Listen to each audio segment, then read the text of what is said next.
15 000. C'est le nombre de cas recensés d'envahissement de classes virtuelles du CNED pendant le dernier confinement. 15 000. Honnêtement, je pense que dans les faits, c'est beaucoup plus et que tous les envahissements n'ont pas été notés. Ce fut très difficile à vivre pour certains collègues. Ce fut très difficile à vivre pour beaucoup d'élèves. Conclusion, la classe virtuelle du CNED s'est dotée d'une salle d'attente pour filtrer les élèves.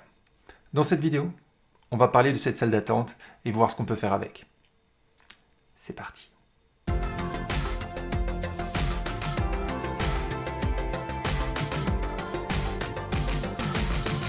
Bonjour, je m'appelle Nicolas et je suis un prof heureux. Si vous êtes nouveau sur cette chaîne, sachez qu'on y parle pédagogie, recherche en éducation et outils numériques. Aujourd'hui, on va reprendre cet outil numérique qui est fondamental pour certains d'entre nous en ce moment, la classe virtuelle, simplement en parlant de la nouveauté, à savoir la fameuse salle d'attente. Dans cette vidéo, on va voir comment déjà créer son profil sur la classe virtuelle du CNED, parce que oui, il faut recommencer et recréer son profil. On verra du point de vue élève ce qu'il faut faire aussi. Je vous donnerai d'ailleurs un petit conseil que vous pourrez donner à vos élèves pour comment gérer les mots de passe. On va voir ça. Et ensuite, simplement, on verra comment gérer la fameuse salle d'attente de la classe virtuelle du CNED. Elle n'est pas très compliquée à gérer, hein, c'est plutôt simple, mais il y a des icônes. Et ces icônes-là, ce n'est pas forcément transparent pour savoir comment les utiliser.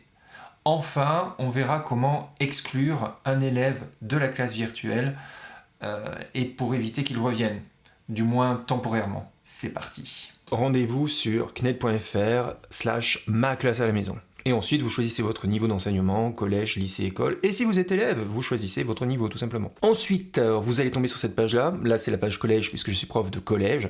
Et comme c'est la première visite, tout en bas, il faut cliquer sur première visite sur ce site. Le compte que vous avez créé la dernière fois a été supprimé. Il faut recommencer. Rien de particulier concernant le compte utilisateur, etc. Nom, prénom, ainsi de suite. Le mot de passe. On demande à ce qu'il y ait 8 caractères au moins, avec un caractère non alphanumérique, avec une étoile, moins, dièse, point d'exclamation, ce genre de choses. Justement, pour donner un mot de passe qui soit intéressant, une formule que j'ai trouvée sur le site jedécide.be, simplement c'est de trouver une phrase facile à retenir, prendre la première lettre de chaque mot, mettre quelques lettres en majuscules, et conserver les chiffres et la ponctuation. Une phrase, mon frère s'appelle Denis et il a 12 ans, ça devient... MFSADEIA 12A point d'exclamation. Et ça vous fait un mot de passe super solide et une phrase pas trop dure à retenir, sachant que bien sûr, si vous n'avez pas de frère et qu'il ne s'appelle pas Denis, vous pouvez adapter cette phrase évidemment. Si vous êtes élève, choisir le profil d'utilisateur élève évidemment, et il faut utiliser l'adresse mail de vos parents. Attention, hein, l'adresse mail des parents et élève, donc le profil élève, voilà. Ça vous permettra d'avoir accès à la classe virtuelle du CNED. Si vous êtes professeur, il faut choisir le profil enseignant ou chef d'établissement, très important, sinon vous ne verrez pas l'icône apparaître. Et en dessous, bien sûr, prendre une adresse mail qui soit @votreacademie.ac-votreacademie.fr. Donc c'est l'adresse mail professionnelle qu'il faut utiliser. Sinon, même chose, vous n'aurez pas accès à l'icône pour créer la classe virtuelle. Vous recevrez un mail qu'il faudra bien sûr pour activer le lien, pour vérifier que ça fonctionne. Et vous aurez donc, professeur, cette icône-là qui apparaîtra. Si vous êtes élève, vous aurez accès aux cours de collège et le professeur va vous donner un lien qui sera le lien de la salle d'attente. Il faut savoir que les collègues qui sont à l'école primaire ne sont pas obligés d'avoir la salle d'attente, ils peuvent créer automatiquement une salle de classe virtuelle sans salle d'attente, comme on l'avait eu lors du premier confinement. Et donc après, vous aurez 3 liens différents. Côté prof, vous aurez 3 liens différents. Le premier lien, c'est le lien modérateur. C'est donc là que vous allez créer votre salle de classe. C'est le lien vers votre salle de classe virtuelle en tant que modérateur. Pour se connecter en tant que modérateur, c'est ce que vous aurez. Vous aurez ensuite un second lien qui est cette fois-ci pour la salle d'attente. C'est pour, j'allais dire monitorer, c'est pour voir quels élèves vous allez autoriser à entrer ou pas dans la salle de classe virtuelle. On va voir ça dans un instant. Et le dernier lien, c'est celui qu'il faut envoyer à vos élèves, qui en fait c'est la porte d'entrée de votre salle d'attente. Ils vont être en attente dans la salle d'attente avec ce lien-là. Donc le lien pour les élèves, ce sera la salle d'attente, on l'a dit. Si vos élèves voient que le délai d'acceptation avant d'entrer dans la salle de classe est trop lent, conseil, il faut qu'ils ferment la fenêtre et qu'ils recliquent sur le lien. Il ne faut pas qu'ils actualisent la page, sinon vous aurez erreur d'URL qui va apparaître. Donc vraiment, il faut qu'il ferme la fenêtre et qu'il rouvre la page pour rafraîchir tout ça. Ça peut prendre un petit peu de temps, c'est quelque chose qui est dynamique, donc qui demande pas mal de ressources niveau serveur, ce qui fait que parfois, effectivement, ça peut être un petit peu lent. Ça lag, comme on dit. Pour le professeur, donc la salle d'attente, on va voir le gestionnaire de session de la classe virtuelle maintenant. Alors ça se présente ainsi, il y a 3 panneaux. Donc premier c'est en attente, vous avez la liste des élèves qui attendent en ce moment. Nous avons notre cher J'en peux plus qui s'y trouve en ce moment, avec 3 icônes à côté, on va y revenir. Vous avez à côté donc les élèves qui sont autorisés, vous les verrez apparaître ici. Et tout en bas les élèves exclus, on y reviendra également. Tout en bas, du côté élève, il voit ça. Votre demande a été transmise, veuillez attendre que votre professeur vous autorise à accéder à la salle de classe. Maintenant, il y a des boutons en rouge. Qu'est-ce qu'ils veulent dire ? Dans la salle d'attente, si vous faites redémarrer, vous allez en fait effacer tous les élèves de la salle d'attente. Donc ils vont tous partir, c'est une manière de réinitialiser. Donc les élèves peuvent se reconnecter quand même pour les sessions suivantes. De l'autre côté, le bouton redémarrer va placer tous les élèves en attente. Donc tous les élèves qui étaient autorisés automatiquement rebasculent en attente. Maintenant, on va voir pour les élèves, les icônes qu'il y a à côté d'eux lorsqu'ils sont dans la salle d'attente, ce que ça veut dire. La première, assez transparente, ça veut dire on autorise l'accès à la salle, et du côté élève, hop, il va voir votre demande a été acceptée. Voilà. C'est à ce moment-là où, quelquefois, les élèves qui sont dans la salle d'attente, vous ne les voyez pas en tant que prof, et quelquefois, quand ils sont acceptés, les élèves ne le savent pas. Donc c'est pour ça qu'il faut rafraîchir les pages assez régulièrement. C'est fastidieux, mais c'est une sécurité majeure pour éviter les phénomènes de trollage qu'on a eu lors du premier confinement. Première, donc, on autorise l'accès. Deuxième, la petite croix. La petite croix ici, c'est refuser l'accès à la personne. Donc par exemple, il faut indiquer un motif, ça me semble intéressant d'expliquer pourquoi. Ça peut être un élève qui est là et qui n'est pas à la bonne heure, par exemple. Ça peut être un élève que vous ne connaissez pas. Le nom et le prénom, vous ne connaissez pas, vous refusez. Plein de raisons possibles, mais vous pouvez refuser évidemment l'accès à votre salle, c'est logique. Donc c'est simplement refuser. Cette fois-ci, l'élève pourra se reconnecter, en utilisant le même lien, il pourra revenir et se reconnecter. Troisième icône, le stationnement interdit, c'est exclure. Dans ce cas-là, voilà le message que voit l'élève. Votre adresse IP a été bloquée par le professeur. J'ai mis comme raison comportement inadapté. Vous pouvez bloquer l'accès. Donc, c'est-à-dire que l'adresse IP de l'élève, l'adresse IP, c'est ce qu'il identifie sur le réseau Internet.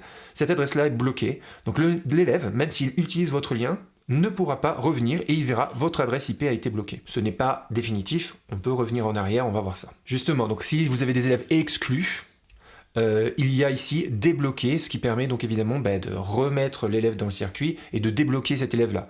Franchement, n'oubliez pas de le faire.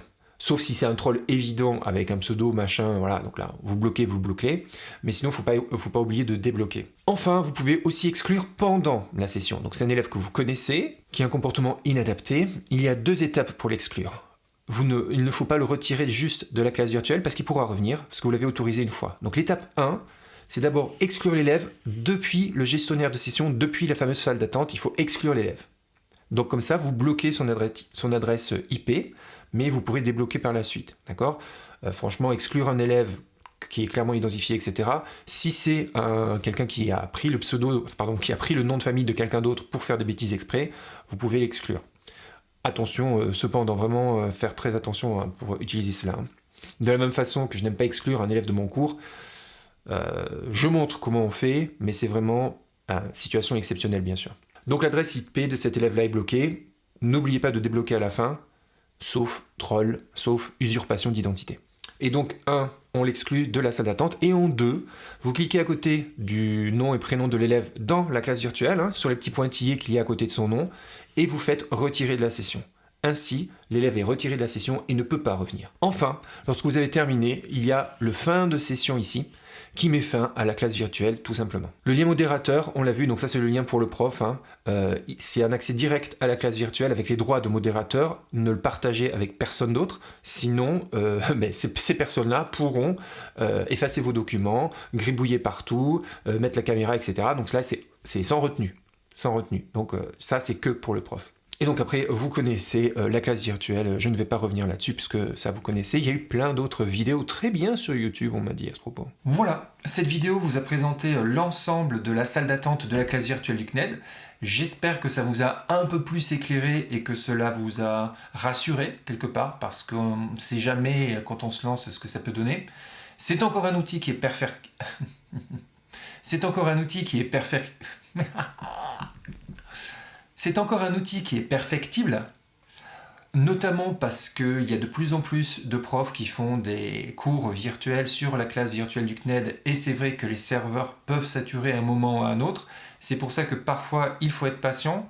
Je pense vraiment que ça vaut le coup de passer par la salle d'attente pour gérer le flux d'élèves et pouvoir faire des cours sereinement dans la classe virtuelle du CNED avec des élèves qui sont clairement identifiés. Si cette vidéo vous a plu, n'hésitez pas à mettre un pouce bleu comme d'habitude, partagez-la auprès de vos collègues qui peut-être galèrent un petit peu avec la nouvelle version de la classe virtuelle du CNED.